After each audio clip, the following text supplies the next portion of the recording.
राम कथा मनुष्यता की यात्रा की कथा है और मनुष्यता की यात्रा पशुता से देवत्व की यात्रा है, जिसका पाथेय श्री राम कथा है। हम सभी ने डार्विन के विकासवाद को पढ़ा, थियरी ऑफ इवोल्यूशन, जिसमें बताया गया कि मनुष्य की उत्पत्ति बंदरों से हुई।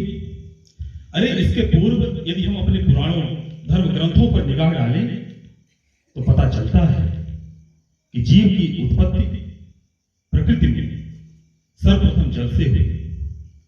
यदि हम ईश्वर के अवतार को ही देखें, संस्कृत में एक शब्द है अवतरणिका।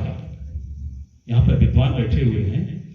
अवतरणिका कहा जाता है एक ऐसी सीढ़ी जिसके सहारे हम ऊपर से नीचे की ओर उतरते हैं, और इसी अवतरणिका से अवतार शब्द बना है। तो भगवान का जन्म तो हुआ, लेकिन उसको हम यदि अवतार माने, इसलिए कि हम सभी के लिए एक सत्य मार्ग दिखाने हेतु, मुक्ति प्रदान करने हेतु भगवान यहां पर अवतरित हुए। तो हम बात कर रहे थे कि जब प्रकृति में जीव की उत्पत्ति हुई तो जल से हुई। देखिए, पहला अवतार मत्स्यावतार, मत्स्य मीन।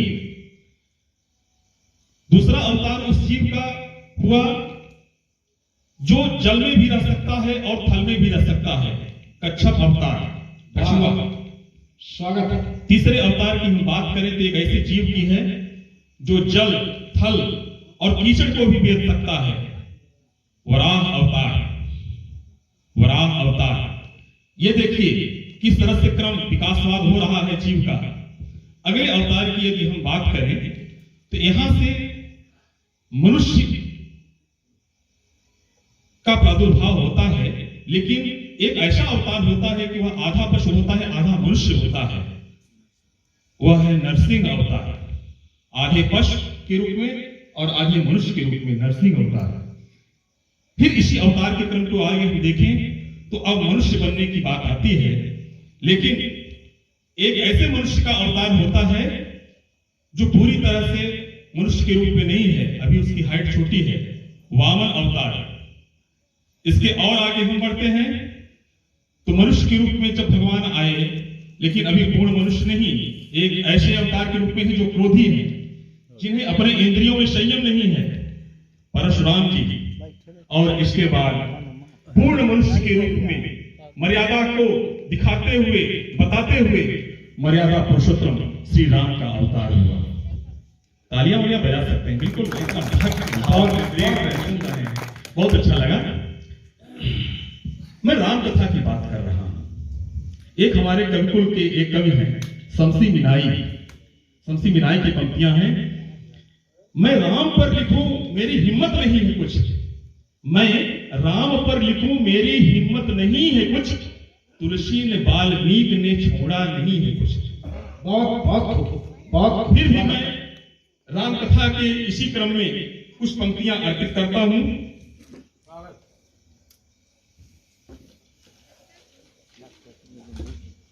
और ये जो पंक्तियां हैं तो सर्वप्रथम आपके सम्मुख की प्रस्तुत हो रही हैं। यदि आप इसे पास कर देंगे तो आगे भी मंच पर पढ़ी जाएंगी। स्वागत स्वागत।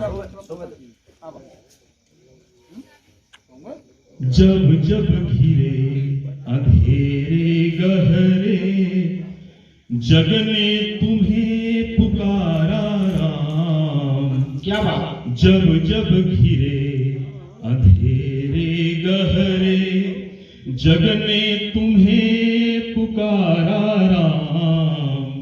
नफरत और विद्वेष भाव को मन से दूर भगाए राम। जब जब घिरे अंधेरे गहरे, सांस सांस में राम समाए। भारतीयता के स्वर में हम अभिवादन में भी राम राम प्रयोग करते हैं, और जब विदा होते हैं इस धरती से तो राम नाम सत्य है।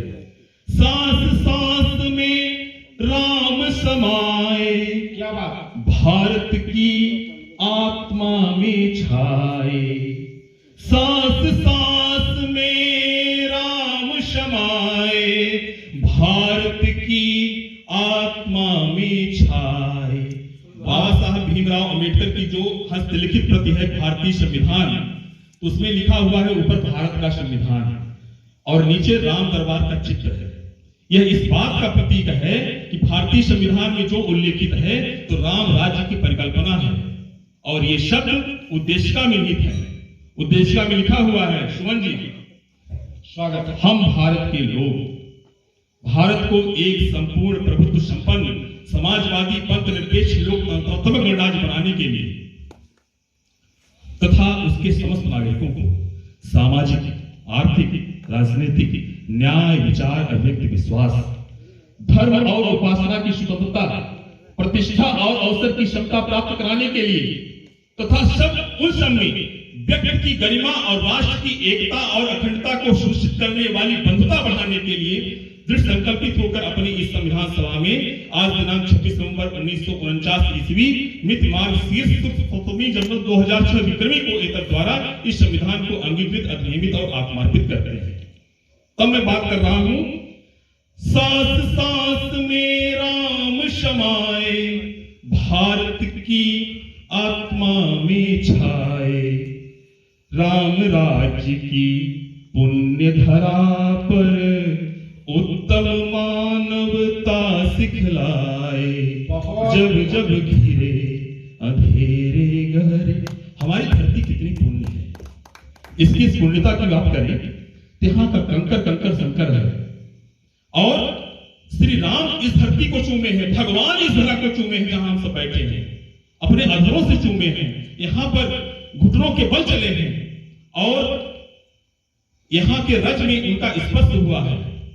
एक बार गंगा के तट पर रहीम दास जी बैठ करके सिर पर धरती के कुछ धूल लेकर के अपने सिर पर रख रहे थे, तो गंगा तट के दूसरी ओर तुलसीदास जी देख रहे थे। तो तुलसीदास जी एक पंक्ति में पूछते हैं,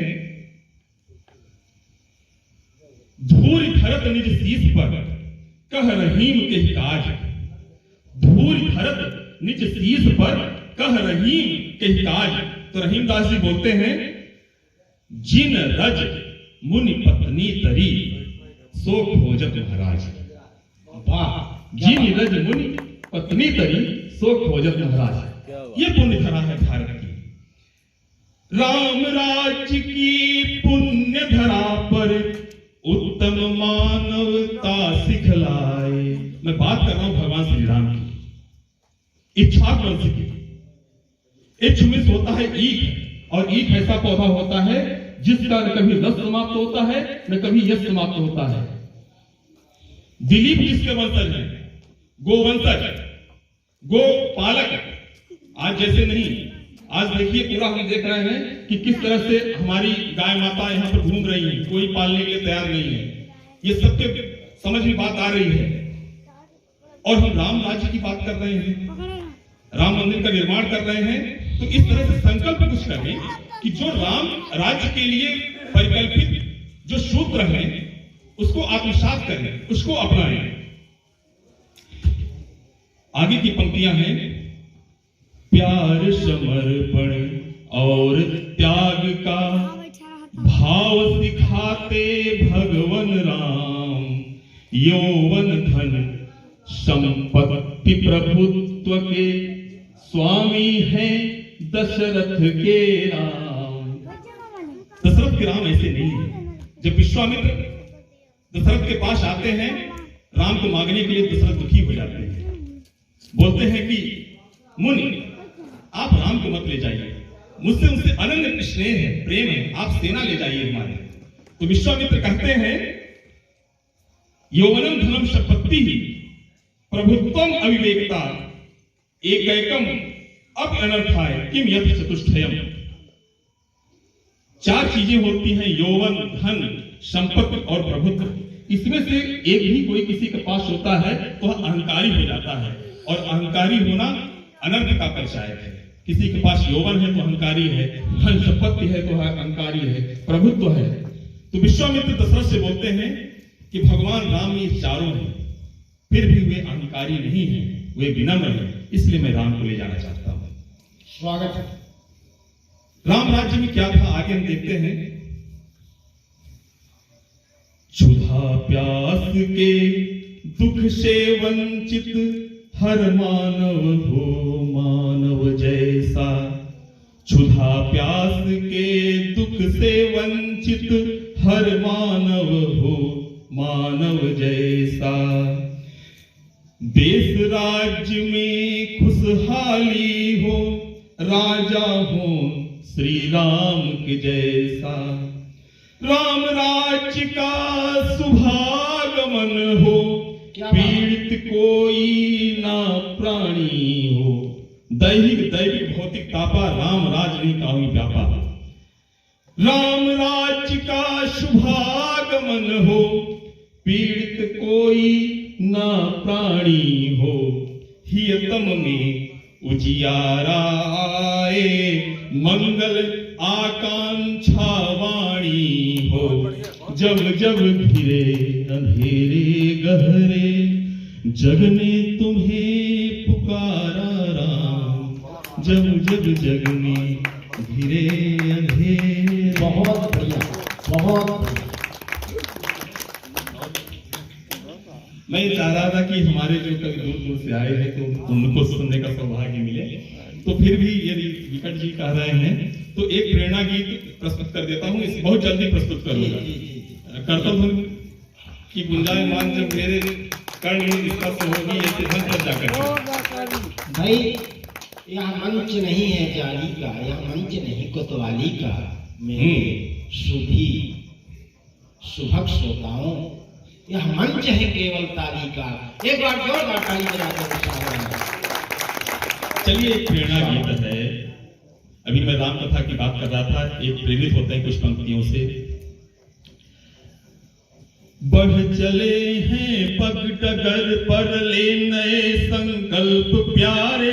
छोड़ करके इस धरा को उड़ चले हैं नभ के द्वारे। क्या बात। बढ़ चले हैं पग डगर पर विश्वास है एक आश है। छू ही लेंगे ध्रुव शिखर को। नाव आएगी किनारे पार कर सागर लहर को। बैठ कर फिर ध्रुव शिखर पर नवराष्ट्र का निर्माण करना। बढ़ चले हैं पग डगर पर ले नए संकल्प प्यारे। बहुत खूब। सीख कर प्रारब्ध से शोभित करे नववर्ष को। अच्छा रहे सारा जहां कायम रखे संघर्ष को। हरियाली में हर्षित धरा हो फल फूल तर आच्छादित रहे। हर नदी नवधार हो अविराम हो बहती रहे। देख कर फिर नव सृजन को गीत वासंती सुनाना। बढ़ चले हैं पग डगर पर ले नए संकल्प प्यारे। देखना पीछे न पग डगर से बह के कभी। देखना पीछे न पग डगर से बह के कभी। डगमगाएंगे कदम यदि याद कर संकल्प भी।